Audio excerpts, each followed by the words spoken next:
Yes, yes. Hey. All right, making sure we good. All right. My sound's good.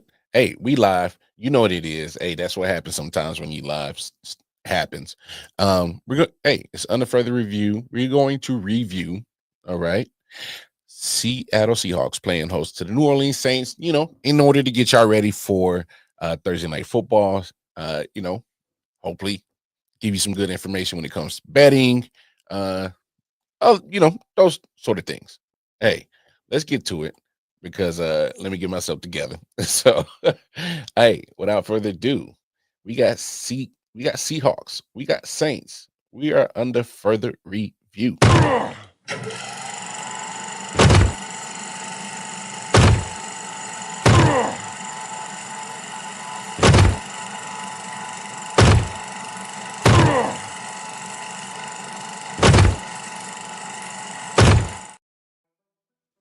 All right. Now that I got myself together, a quick little fumble. It's all good. It happens, man.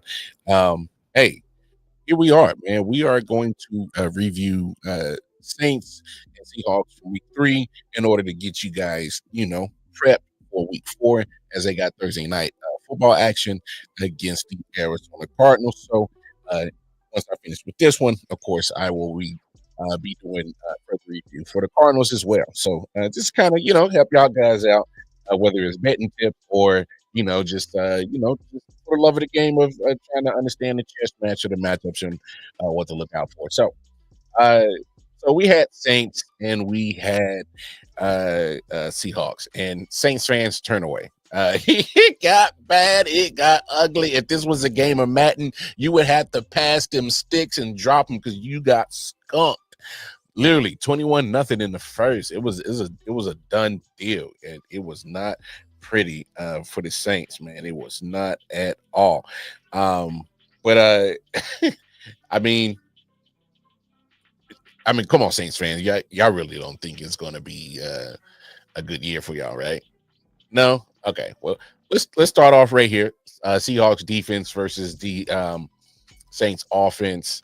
Alvin Kamara. Hey, free to Kamara, man. Free AK, man. Chris Olave. Are we going to be? I'm gonna be honest about the Saints offense. Protection is spotty. A lot of self-inflicted penalties, as you see.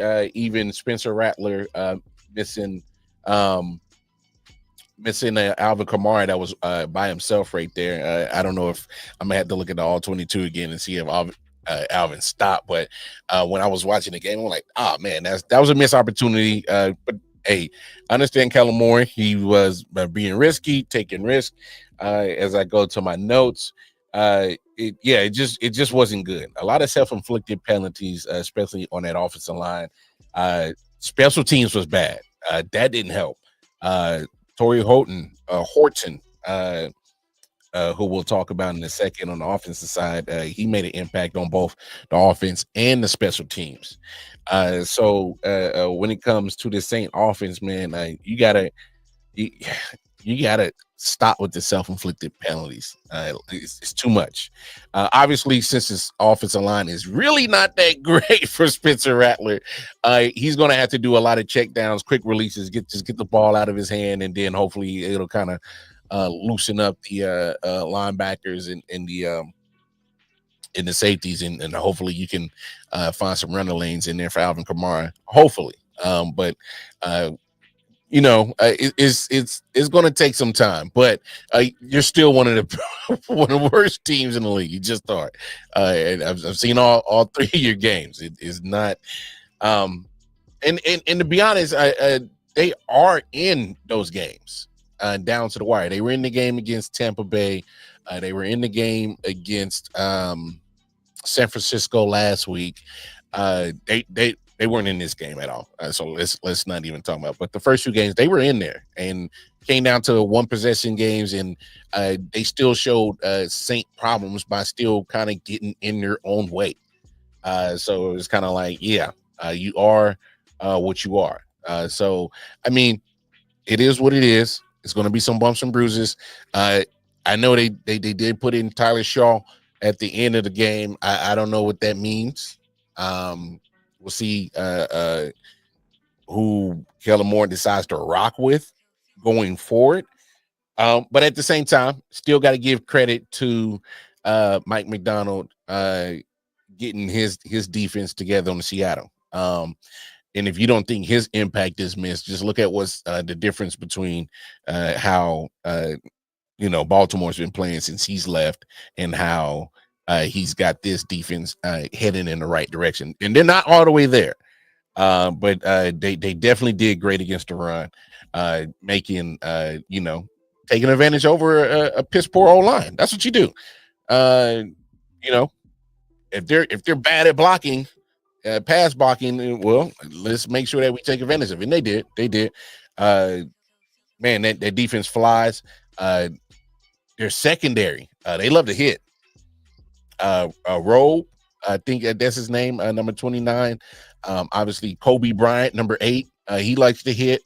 Tyreek Woolen, he likes to hit. I'm not saying this is Legion of Boom Part 2. I know that I've been hearing that and it's been kind of been flown.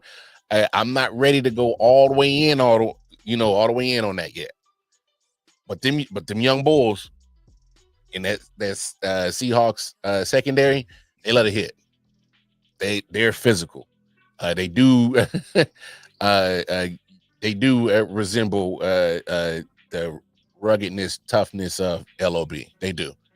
So I can see the comparisons. Let's let it marinate a little bit and let's see if they can get it all together. Because to be honest, they did play well against San Francisco.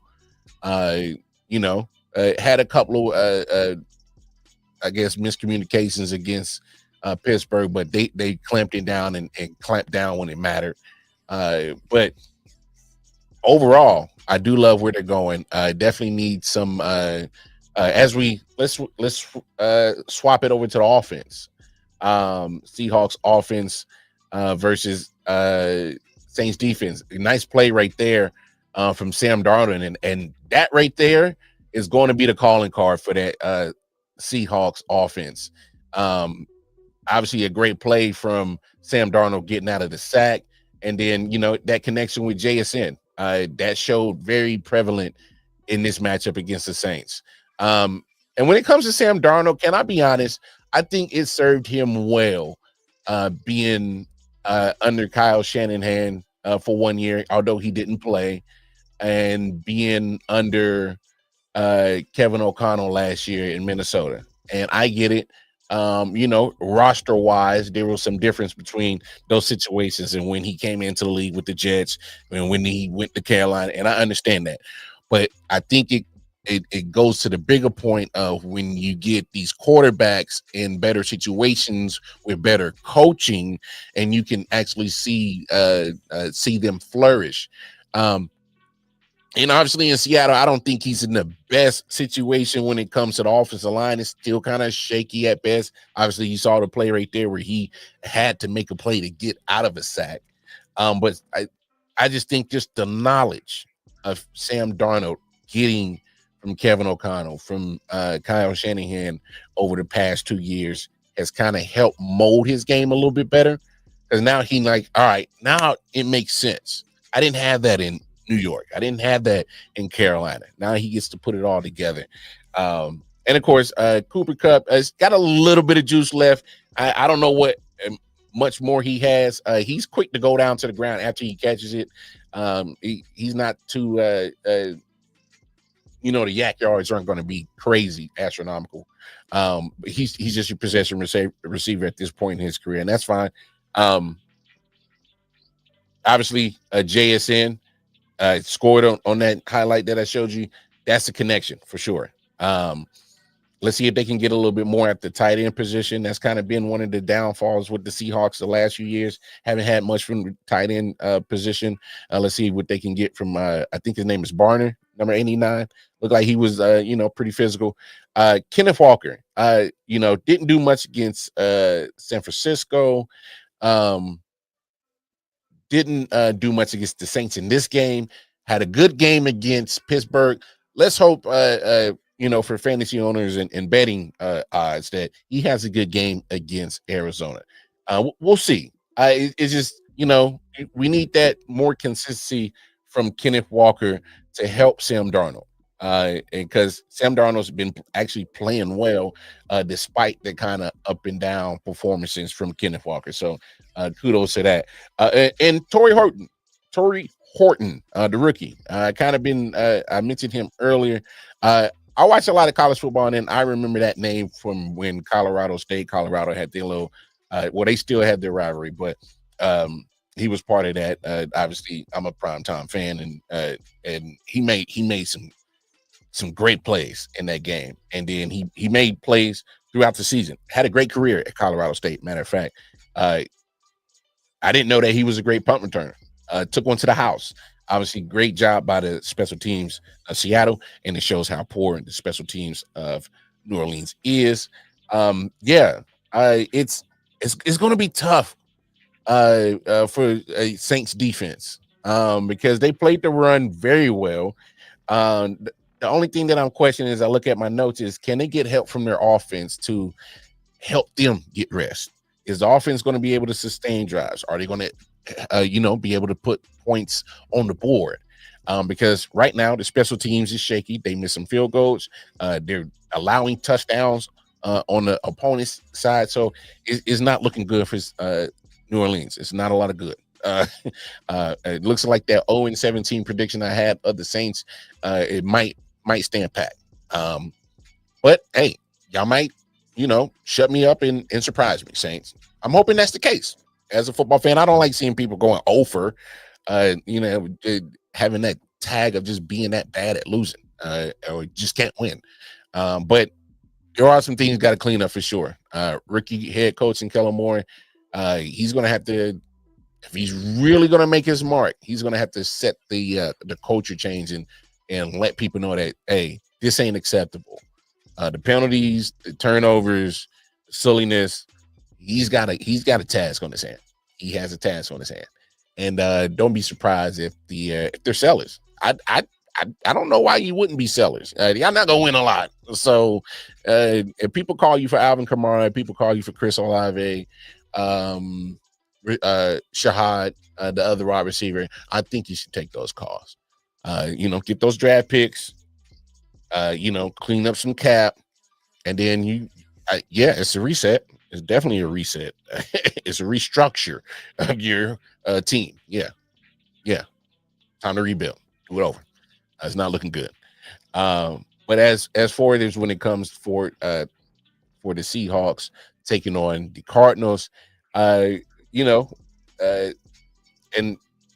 Seattle going forward, division rival.